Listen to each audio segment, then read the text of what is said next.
Hello guys, അപ്പോൾ തുടങ്ങാം. നമ്മളിന്ന് ഏരീസ് പ്ലസ് ട്രിവാൻഡ്രം ഏരീസ് പ്ലസ്സിൽ 10:25 ഷോയ്ക്ക് വിലായത്ത് ബുദ്ധ ജയൻ നമ്പ്യാർ സംവിധാനം ചെയ്ത് പൃഥ്വിരാജിന്റെ പുതിയ സിനിമ, ഒരു നോവൽ ബേസ്ഡ് പടമാണ് ചന്ദനക്കടത്തുകാരൻ. സോ ആ സിനിമ കാണാൻ വന്നിരിക്കുകയാണ്. അപ്പോൾ ഇത് കണ്ടിട്ട് റിവ്യൂവും പറയാം, മറക്കാതെ കാണുക. ഇതുവരെ എൻ്റെ ചാനൽ സബ്സ്ക്രൈബ് ചെയ്യാത്തവരാണെങ്കിൽ മറക്കാതെ സബ്സ്ക്രൈബ് ചെയ്തോ, ഫ്രണ്ട്സുമായിട്ട് ഷെയർ ചെയ്തോ. അപ്പോൾ സിനിമ കാണാമല്ലേ? ഗായ്സ്, അങ്ങനെ പടം കഴിഞ്ഞു, ഞാൻ റിവ്യൂ പറയാം, വരൂ.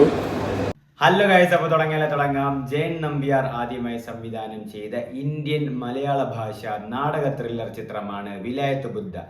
GR ഇന്ദുഗോപൻ എഴുതിയ ഒരു നോവലിനെ ആസ്പദമാക്കി അതേ പേരിൽ തന്നെയാണ് ഈ സിനിമയും ഒരുക്കിയിരിക്കുന്നത്. ഉർവശി തിയേറ്റേഴ്സിന്റെ ബാനറിൽ സന്ദീപ് സേനനും അനീഷും ചേർന്നാണ് ഈ സിനിമ നിർമ്മിച്ചിരിക്കുന്നത്.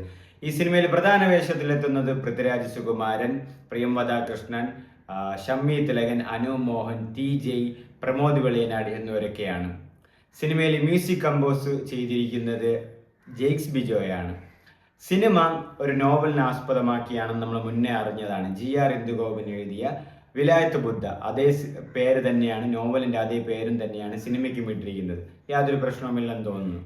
അപ്പോൾ ഈ സിനിമയുടെ തുടക്കത്തിൽ തന്നെ സച്ചി, അതായത് അയ്യപ്പനും കോശി ഡയറക്ടറിന്റെ ആ ഒരു അനുസ്മരണം നൽകിക്കൊണ്ട് തന്നെയാണ് സിനിമ തുടങ്ങിയിരിക്കുന്നത്, ഓർമ്മിച്ചുകൊണ്ട് തന്നെയാണ് സിനിമ തുടങ്ങിയിരിക്കുന്നത്. ഇനി ഈ സിനിമയുടെ താങ്ക്സ് ഗിവിങ്ങിൽ പറയുമ്പോൾ എല്ലാവരും വരുന്നുണ്ട്. മമ്മൂട്ടി, മോഹൻലാൽ, ദിലീപ്, ടോവിനോ തോമസ്, സുരേഷ് ഗോപി, എല്ലാവർക്കും അവർ നന്ദി അറിയിക്കുന്നുണ്ട്. എല്ലാവരും ഒരു രീതിയിലെങ്കിലും ഭാഗമായിട്ടുണ്ടാവണം. സിനിമയിൽ ആദ്യം പറയുമ്പോൾ പൃഥ്വിരാജ് പലപ്പോഴും ഒരു അതിരുകയറ്റം, അതായത് കുറച്ചുകൂടെ മെച്ചമാക്കാമെന്നുള്ള രീതിയിലുള്ള സീനിലേക്കൊക്കെ പോയിട്ടുണ്ട് സിനിമയിൽ. നിങ്ങൾക്കത് സിനിമ കാണുമ്പോൾ മനസ്സിലാവും. പക്ഷെ ചിലതൊന്നും വർക്കൗട്ടായില്ല, ചിലതെല്ലാം വർക്കൗട്ടായി. പൃഥ്വിരാജ് ഒരു ഡബിൾ മോഹനൻ അല്ലെങ്കിൽ സാൻഡൽ മോഹനൻ, മറയൂർ എന്നൊരു സ്ഥലത്തിലെ ഒരു ചന്ദനക്കടത്തുകാരനായിട്ടാണ് വരുന്നത്. അപ്പോൾ പൃഥ്വിരാജ് ഒരു കട്ട ലോക്കൽ, ഒരു എന്താ പറയുക, ഒരു സെറ്റപ്പ് പയ്യൻ, അതായത് കട്ട ലോക്കൽ റോ പയ്യൻ, ആ ഒരു മാസും കാര്യങ്ങളൊക്കെ ഉള്ള ഒരു സാൻഡൽ മോഹൻ അല്ലെങ്കിൽ ഡബിൾ മോഹനൻ, അതാണ് പൃഥ്വിരാജ് ആ സിനിമയിൽ വരുന്നത്. അപ്പോൾ പൃഥ്വിരാജിന് കുറേ രംഗങ്ങളൊക്കെ ഉണ്ട്. പൃഥ്വിരാജ് തന്നെ സിനിമയിലേക്ക് വരുന്നത് തന്നെ ഏകദേശം 30-40 മിനിറ്റിന് ശേഷമാണ്. ആദ്യ അരമണിക്കൂറോളം പൃഥ്വിരാജ് സിനിമയിലില്ല. തുടക്കം ഷമ്മി തിലകനെ തൊട്ടാണ് കാണിക്കുന്നത്.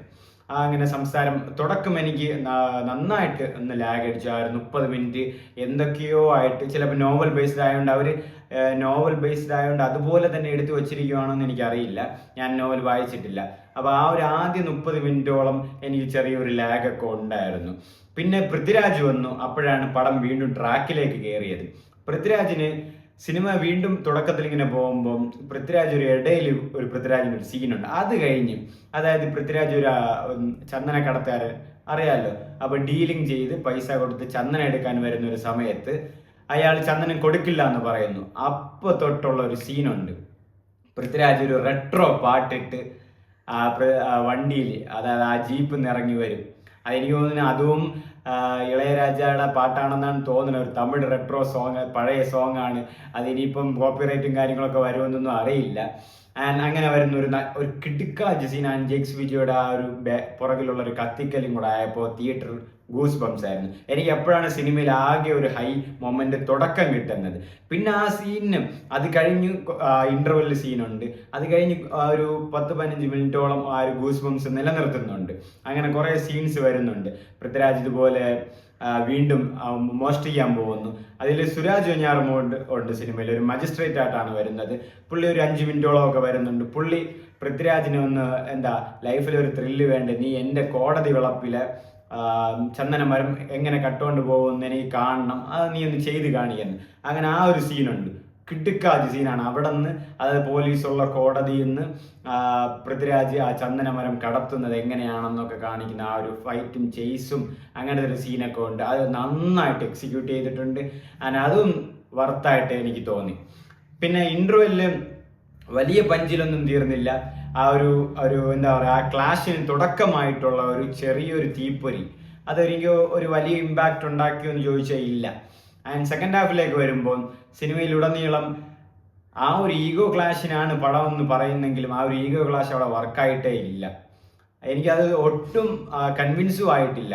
അവസാനം പൃഥ്വിരാജും ഇവർ രണ്ടുപേരും എന്താ പറയുക, അവസാനമല്ല, ഒരു കട്ടയ്ക്ക് ഈഗോ ക്ലാഷ് വരുന്നതിന് മുമ്പേ ഇവർ സഹതാപത്തിൽ, അല്ലെങ്കിൽ ഇവർ മുമ്പ് ഒരു ചാക്കോ മാഷ് അങ്ങനെ ഒരു സെറ്റപ്പ് ഉണ്ട്. അവർ സ്കൂളിൽ പഠിപ്പിച്ച സാറായിരുന്നു ഷമ്മി തിലകൻ പൃഥ്വിരാജിന്. അങ്ങനത്തെ സെറ്റപ്പും കാര്യങ്ങളൊക്കെ സിനിമയിലുണ്ട്. അപ്പോൾ അതെനിക്ക് അത്ര ഒരു വർക്കൗട്ടായില്ല. അങ്ങനെ പിന്നെ പൃഥ്വിരാജ് ക്ലൈമാക്സിലൊക്കെ കാണിക്കുന്നതൊക്കെ കുറച്ച് ഓവറുകളായിട്ട് തോന്നി. ക്ലൈമാക്സിൽ ഒരു മലയൊക്കെ താണ്ടുന്ന ഒരു സീനൊക്കെ ഉണ്ട്. നിങ്ങൾ അത് കണ്ടറിയാൻ കുറച്ച് ഡമ്മി സീനാണ് അത്. അത് കുറച്ച് ഓവറായിട്ട് തോന്നി. അതിൽ ഡയറക്ടർ ഒന്ന് മാറ്റാമായിരുന്നു. ഒരു മല നിങ്ങളെ സിനിമ കാണുമ്പോൾ മനസ്സിലാവും. ഇതിലെ ഒരു ഇൻട്രോവൽ സീനിൽ ഒരു എന്താ പറയുക, ഒരു ഇമോഷണൽ അറ്റാച്ച്മെന്റ് അത് പക്ഷേ എനിക്ക് കണക്റ്റായി. ആ ഒരു ഇമോഷണൽ അറ്റാച്ച്മെന്റ് അത് ഒരു ട്രൈബൽ സ്ഥലത്ത് മലകളിലുള്ള ആൾക്കാർക്ക് ആശുപത്രിയിൽ പെട്ടെന്ന് പോകാൻ പറ്റുന്നില്ല. അപ്പോൾ അങ്ങനെ ഒരു ഇമോഷണൽ അറ്റാച്ച്മെന്റ് അവിടെ ഒരു സീൻ ക്രിയേറ്റ് ചെയ്ത് പൃഥ്വിരാജ് അവിടെ ഉള്ളവർക്ക് വേണ്ടി ഒരു വഴി ഒരുക്കുന്നതായിട്ടാണ് ആ സിനിമ. അതിലൂടെ ഒരു കുറച്ച് രംഗങ്ങളും കാര്യങ്ങളും ഉണ്ട്. അതിന് വേണ്ടിയിട്ട് പിന്നെ മലയിൽ പോകുന്നതും കുറച്ച് കാര്യങ്ങളൊക്കെയാണ് ഇത് വരുന്നത്. പിന്നെ പൃഥ്വിരാജിന്റെ ബാക്കി പെർഫോമൻസ് ഒക്കെ അടിപൊളിയായിരുന്നു. ഡബിൾ മോഹനൻ, പിന്നെ ഞാൻ പറഞ്ഞില്ലേ 2-3 സീൻസ്, അതായത് കുറച്ച് ഓവറാക്കിയ കുറച്ച് സീൻസ് ഒക്കെ ഉണ്ട്. നിങ്ങൾക്ക് സിനിമ കാണുമ്പോൾ മനസ്സിലാവും. ഷമ്മി തിലകനിലേക്ക് വരുമ്പം നന്നായിട്ട് പുള്ളി പെർഫോം ചെയ്തിട്ടുണ്ട്. ആൻഡ് എന്താ പറയുക, ഇടയ്ക്കിടയ്ക്ക് തിലകൻ്റെ ആ റെസംബ്ലൻസ്, ആ ചിരി, ആ സംസാരം, ആ ഗെറ്റപ്പ് പോലും ഇടയ്ക്കിടയ്ക്ക് തിലകൻ സാർ വന്ന പോലെ തന്നെ നിങ്ങൾക്ക് തോന്നും. ഒരു പെർഫോമൻസ് ആണ് ഷമ്മി തിലകൻ കൊടുത്തിട്ടുള്ളത്. ഷമ്മി തിലകനും ഇതുപോലെ ഒരു സീനൊക്കെ സംഭവിക്കുന്നു. പിന്നെ വരുന്നത് പ്രിയംവദ ആയിട്ടാണ് പൃഥ്വിരാജിന്റെ നായികയായിട്ട് വരുന്നത്. പ്രേമതയെ നിങ്ങളെ കുറച്ച് സിനിമയിലൊക്കെ കണ്ടു കാണും. പ്രേമത ഇതിലൊരു റോ പെണ്ണാണ്, അതായത് ഒരു നാടൻ കട്ട കലിപ്പ് പെണ്ണ്, കലിപ്പത്തിയാണ് അതിൽ. അതായത് പൃഥ്വിരാജിന് വേണ്ടി എന്തും ചെയ്യുന്ന, ചവിട്ടുന്ന അല്ലെങ്കിൽ ദേഷ്യപ്പെടുന്ന ഒരു പാവം പെണ്ണല്ല, ഒരു ധൈര്യമുള്ള ഒരു പെണ്ണാണ് പൃഥ്വിരാജിന്റെ പെണ്ണ് എന്നാണ് ആ സിനിമയിൽ വരുന്നത്. അത് നിങ്ങൾ പടം കാണുമ്പോൾ മനസ്സിലാവും. അപ്പോൾ ഇവർക്കൊരു ബാക്ക്ഗ്രൗണ്ട് ഉണ്ട്. ആ ബാക്ക്ഗ്രൗണ്ട് മാറ്റാൻ വേണ്ടി പൃഥ്വിരാജ് ഒരു കാര്യങ്ങൾ ചെയ്യുന്നു. അത് ഞാനത് പറയുന്നില്ല, നിങ്ങൾക്ക് അത് കാണുമ്പോൾ മനസ്സിലാവും. അപ്പോൾ ഈ സിനിമയിൽ ഉടനീളം പറയുന്നത് എന്താണ്, ഡബിൾ മോഹനൻ, ചാക്കോ മാസ്റ്റർ, അതായത് ചാക്കോ മാസ്റ്റർ ഞാൻ പറഞ്ഞ സ്ഫടികം ബേസ്ഡാണ് പറഞ്ഞത്. ഇത് അതുപോലത്തെ കുറച്ച് ക്യാരക്ടർ, സിനിമയുടെ റെസംബ്ലൻസ് ഒക്കെ പോലെ ഒരു കുറച്ച് സാധനങ്ങളൊക്കെ ഇതിൻ്റെ അകത്തുണ്ട് മോഹൻലാലിൻ്റെ. ആൻഡ് ഇതിൽ വരുന്നത് ഭാസ്കരൻ മാസ്റ്ററിന്റെ വീട്ടിലെ ചന്ദനം, അതായത് വിലായത്ത് ബുദ്ധ എന്നൊരു ചന്ദനം എങ്ങനെ എടുക്കുന്നു. കാരണം ഇത് പുള്ളിക്ക് വേണം. എന്തിന് വേണമെന്ന് ചോദിച്ചാൽ എന്തിനാണ്, ഈ വഴി കെട്ടണമെങ്കിൽ ഈ നല്ല പൈസ വേണം. ഈ വിലായത്ത് ബുദ്ധ വിറ്റ കോടികളോളം കിട്ടും.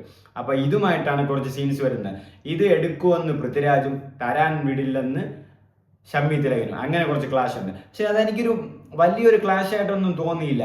അതൊരു ഇമ്പാക്റ്റ് അല്ലെങ്കിൽ ഒരു പവറായിട്ടും തോന്നിയില്ല. ചുമ്മാ, കാരണം ഷമ്മി തിലകൻ ആ സമയം വയസ്സായി, വീക്കാണ്. അത് ഭയങ്കര അറുബോറായിട്ട് എനിക്ക് തോന്നി, അരോചകമായിട്ട് തോന്നി. അത്രയ്ക്കൊന്നും വേണ്ടായിരുന്നു.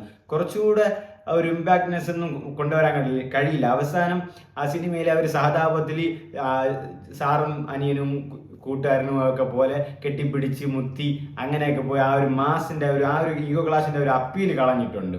പിന്നെ ലാസ്റ്റ് ഇതിൽ വില്ലനായിട്ട് വരുന്ന രണ്ടുപേരായിട്ട് TJ, നിങ്ങളറിയാം, മുട്ട് മുട്ട് എന്നെ മുട്ട്, ആ പാട്ട് തമിഴിലെ ആൽബം പാട്ടൊക്കെ. അസുരനിലെ ധനുഷിന്റെ കൂടെ, അസുരന്റെ മൂത്ത മകളില് ധനുഷിന്റെ മൂത്ത മകനായിട്ട് അഭിനയിച്ചത് TJ അരുണാസന, പുള്ളി ഇതിലൊക്കെ ഉണ്ട്. വെറും ഡമ്മിയായിട്ടാണ് കൊണ്ടുവന്നിരിക്കുന്നത്. ഒരു വില്ലനും ഇല്ല, ചുമ്മാ ഇങ്ങനെ തീർത്ത് പടത്തെ. ക്ലൈമാക്സിൽ ആ രണ്ടുപേരെ അടിക്കുന്നു. ഇതിൽ എന്താ പറയുക, ഈ ഷമ്മി തിലകന്റെ അവിടുത്തെ ചന്ദനമരം കാണാതാവുന്നു. അതായത് കട്ടുകൊണ്ട് പോകുന്നു, വെട്ടിയെടുത്തുകൊണ്ട് പോകുന്നു. ഇവരാരും അറിയാന്ന്, പക്ഷെ അത് ഡബിൾ മോഹനനല്ല. പിന്നെ ആരെന്നുള്ള കുറച്ച് കാര്യം അത് നമുക്ക് പ്രെഡിക്റ്റബിൾ ആണ് ആരെന്ന്. അങ്ങനെ വരുമ്പോൾ ആ ഒരു ലാസ്റ്റ് സീനിൽ പൃഥ്വിരാജ് കുറെ ചമ്മി നാറുന്ന ഒരു സീനൊക്കെ ഉണ്ട്. അത് ഞങ്ങൾക്ക് പടം കാണുമ്പോൾ മനസ്സിലാവും. മൊത്തത്തിൽ എനിക്ക് ഡബിൾ മോഹനൻ, അതായത് വിലായത്ത് ബുദ്ധ, ഒരു ആവറേജ് സിനിമയായിട്ടാണ് തോന്നിയത്. ആൻഡ് ജെയ്ക്സ് വിജയുടെ കത്തിക്കലുണ്ടായിരുന്നു, നല്ല തീം മ്യൂസിക് ഉണ്ടായിരുന്നു, ബാക്ക്ഗ്രൗണ്ട് സ്കോറൊക്കെ നന്നായിട്ടുണ്ടായിരുന്നു. പട എല്ലാം നല്ല രീതിക്കുള്ള ഒരു മ്യൂസിക് തന്നെയായിരുന്നു. പിന്നെ ചില മ്യൂസിക് ഒന്നും എനിക്ക് വർക്കൗട്ട് ആയില്ല. മൊത്തത്തിൽ എനിക്കൊരു ആവറേജ് ഫീലിംഗ് ആണ് വിലായത്ത് ബുദ്ധ തന്നത്. പക്ഷേ തിയേറ്ററിൽ കണ്ടാലേ ആ ആവറേജ് ഫീലിംഗിലും കിട്ടുമെന്നേ ഞാൻ പറയും. കാരണം നിങ്ങൾ ഫോണിൽ കാണാനിരിക്കുകയാണെങ്കിൽ മേ ബി ഈ ആവറേജ് ഫീൽ പോലും നിങ്ങൾക്ക് തോന്നുമോ എന്ന് എനിക്കൊരു സംശയമുണ്ട്. പക്ഷെ തിയേറ്ററിൽ പോയി കാണാനുള്ളതുകൊണ്ട് പൃഥ്വിരാജിന്റെ പെർഫോമൻസ് ഉണ്ട്, മാസുകളുണ്ട്. പക്ഷെ ഒരുപാട് മാസും കാര്യങ്ങളൊന്നും ഇല്ല. എന്നിരുന്നാലും പടത്തിന് പൃഥ്വിരാജിനെ കാണാൻ വേണ്ടിയിട്ടുള്ളതൊക്കെ സിനിമയിലുണ്ട്. ആവറേജ് ആണ് എനിക്ക് ഒരു ഫീലായിട്ട് തോന്നിയത്. നിങ്ങൾ കണ്ടിട്ട് എങ്ങനെയാണെന്ന് വെച്ചാൽ അഭിപ്രായങ്ങൾ പറഞ്ഞേക്ക്. അപ്പോൾ അടുത്തും ഇതുപോലെ മൂവി അപ്ഡേറ്റ്സ് ആയിട്ട് വരാം. Bye bye guys.